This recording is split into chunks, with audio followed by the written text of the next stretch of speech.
तो आपको धन्यवाद दूंगा। हम यहाँ बहुत कम तादाद में आए थे सुबह 3 बजे। सबसे पहले आप मीडिया के लोगों ने आकर के इस आवाज को आज पूरे प्रदेश की और जन जन की आवाज बनाई। सबसे पहले तो मैं तमाम आप साथियों का दिल से आभार प्रकट करना चाहता हूँ। इसके बाद में हमारा जो यहाँ का प्रशासन है, हिमांशु जी हैं, मनीष जी हैं, शिवम जी और उनकी तमाम टीम, इसने बहुत अच्छे एसडीएम साहब, नरेंद्र जी और सब लोगों ने बहुत अच्छे से वार्ता की है। कलेक्टर साहब से लेके एसपी साहब से लेके भरतपुर एसपी से लेकर और अनुमति दिलाने के लिए चाहे दाह संस्कार में जाना है, दोनों भाई जो धौलपुर में जो बंद हैं उनको वहां पहुंचाने के लिए। उसके बाद में जो जेएम जुडिशली मजिस्ट्रेट के द्वारा जो इनकी जांच चल रही है उसकी सबकी वीडियोग्राफी के तहत होगी। अभी जब मेडिकल इनका जो होगा, मेडिकल जो होगा वो भी पोस्टमार्टम, मेडिकल पोस्टमार्टम जो होगा, पोस्टमार्टम भी वीडियोग्राफी के तहत होगा। और इन्होंने ये सुनिश्चित किया है कि जो अपराधी है उसको 1% छोड़ा नहीं जाएगा, परिवार को न्याय दिलाया जाएगा। और हमारी जो सहमति बनी है वो लिखित बनी है।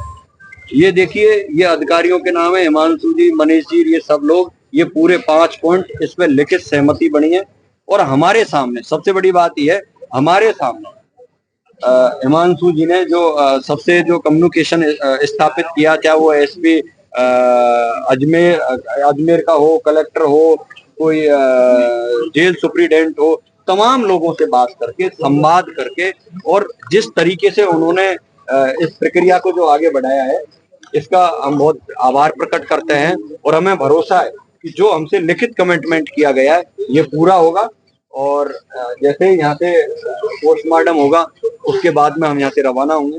पप्पू को भी यहाँ से रवाना किया जाएगा और अगले दिनों में 1-2 दिन बाद में, 4 दिन बाद में पप्पू को धौलपुर, पहली प्रायोरिटी धौलपुर है, लेकिन इनकी भी एजेंसियां होती हैं, वो तय करेंगी कि उसको धौलपुर रखना है या भरतपुर रखना है। 2 ऑप्शन उन्होंने लिए हैं, तो कहीं एक जगह उनको सुरक्षित रखा जाएगा। इन्होंने ये कहा है कि इसके भाई जो जेल में, 3 भाई जो जेल में है, उनकी हमारी ये गारंटी होगी कि उनको सुरक्षा प्रदान करेंगे।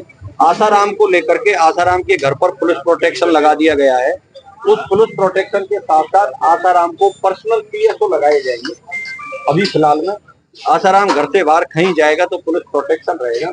उसके आगे जैसे जैसे मुकदमा चलेगा, उसको कितनी पुलिस प्रोटेक्शन चाहिए, 2 आदमी, 1 आदमी, 3 आदमी, या उसको गाड़ी प्रोटेक्शन में देनी है, ऐसे तमाम मुद्दों पर चर्चा हुई है, विषय पे हुई है। ये सुरक्षा वो प्रदान कराएंगे। मुझे पूरा भरोसा है, शासन प्रशासन के बगैर, संवाद के बगैर और भरोसे के करे के बगैर कोई दूसरा विकल्प भी नहीं होता। लेकिन जिस तरीके से आप लोगों ने जो आवाज मजबूती से उठाई, प्रशासन ने एक्सरसाइज की, और सबसे बड़ी बात जो आसाराम ने माननीय गृह राज्य मंत्री हमारे जवाहर सिंह मैडम जी के लिए जो आह्वान किया था, उन्होंने भी अधिकारियों से संवाद स्थापित किया है और ये कहा है कि मैं मीटिंग में हूँ, कोई पांचने बांध को लेकर के कोई एक्सरसाइज मीटिंग चल रही है, आप मेरी तरफ से निश्चिंत कर देना कि मैं 100% इसमें मेरा योगदान दूंगा। और जो ये घटना हुई है इसका दूध का दूध और पानी का पानी किया जाएगा। भरोसा कर सकते हैं, लोकतंत्र है, हम हमारी मांग सकते हैं। आपने हमारी आवाज को ऊपर तक और दुनिया तक पहुंचाया है, और शासन और प्रशासन ने जो एक्सरसाइज करके ये जो मसौदा निकाला है, इससे बड़ा मीडिया बंधुओं में आपसे निवेदन करना चाहता हूं, इससे बड़ा लिखित तो और तो प्रशासन के लोग कुछ नहीं दे सकते भाई। हाथ से लिखा हुआ कागज जिस पर सिग्नेचर करके इस तरीके से, इससे ज्यादा स्टाम्प पर तो लिख करके दिया नहीं जाता है, शायद मेरे हिसाब से ये बहुत बड़ी बात है। और जिस तरीके से उन्होंने कहा है, हमें पूरा भरोसा है, विश्वास है कि हमारे साथ न्याय होगा, जगन परिवार के साथ न्याय होगा।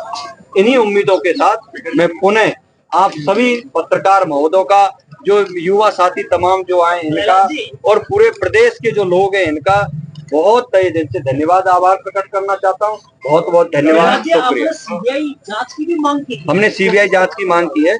इन्होंने ये कहा है, और मंत्री जी से जो इनकी बात हुई है, उन्होंने ये कहा है कि ये जो जुडिशली, ये पुलिस, देखो जेल में और थाने में जब कोई मर जाता है तो जेएम के द्वारा उसकी कानूनी प्रक्रिया चलती है। तो जैसे ही कानूनी प्रक्रिया यहाँ पूरी होगी और अगर परिवार संतुष्ट नहीं होगा, परिवार को अगर ये पता नहीं चलेगा, इन्होंने कहा हम ये परिवार को बताएंगे कि इसमें कौन कौन लोग शामिल थे, किसका हाथ था, क्या कोई शासन प्रशासन का हाथ था और कोई बड़े आदमी का हाथ था, अगर परिवार संतुष्ट नहीं होगा तो सीबीआई जांच भी हम करवाने के लिए आगे रिकमेंडेड करेंगे। इसके बाद एक और बड़ी बात उन्होंने कहा है कि जिस अंतिम मुकदमे में जगन गुर्जर को जो बाड़ी से यहाँ भेजा गया था, 7 दिन थाने में रखा, जबरदस्ती आर्म्स एक्ट के तहत उसको मुकदमा दर्ज किया गया, और ऐसा क्या कारण था कि एक दिन के अंदर ही जगन को सबसे बड़ी हाई सिक्योरिटी जेल में भेजा गया। उस थानेदार के खिलाफ भी मुकदमा दर्ज होगा। उच्च स्तरीय कमेटी के द्वारा परिवार तय करेगा कि किस अधिकारी से उसकी जांच करवानी है। ये जिस अधिकारी का धौलपुर में नाम ले देंगे उसी से उसकी जांच करवानी है। इसमें ये पहला चीज है, आपने विष्णु जाट की भी जो है पेशे की मांग करी।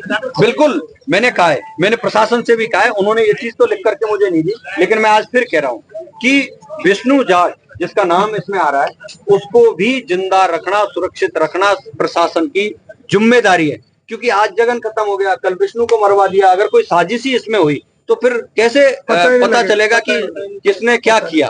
तो हमारी भी ये मांग है कि विष्णु को जिंदा रखा जाए, जीवित रखा जाए, उसकी सुरक्षा की जाए, और जेलों में तमाम कैदियों की भी हम सुरक्षा की गुहार करते हैं। इन्हीं बातों के साथ आप सबका शुक्रिया। अभी पोस्टमार्टम हो जाएगा, दाह संस्कार कब? पोस्टमार्टम हो जाएगा तो दाह संस्कार कल दिन में होगा। पोस्टमार्टम हो जाएगा, दाह संस्कार